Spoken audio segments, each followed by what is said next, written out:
इथं मी साफ करून घेतलेले आहेत गवारला. याच्यात आपण बोंबील टाकून भाजी करणार आहे. हे शेगडीवर आपण बोंबीलला भाजून घेऊ. मस्त भाजले जातात कडक.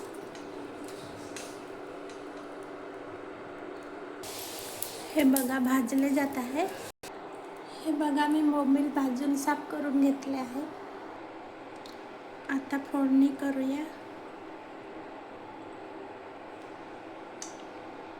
भाजी मी स्वच्छ धुवून घेतली आहे. अगोदर मी बोंबील फ्राय करून घेते.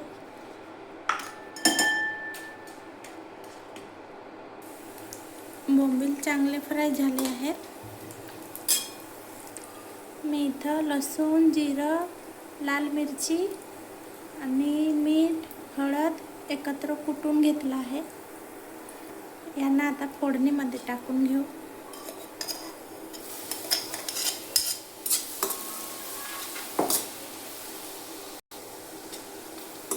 चांगलं परतून घ्यायचं. आता भाजी टाकूया.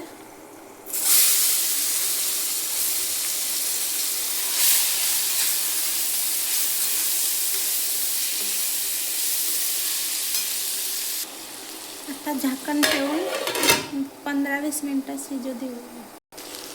आपली भाजी मस्त शिजून झालेली आहे. आता याच्यात थोडीशी कोथिंबीर टाकून देऊ.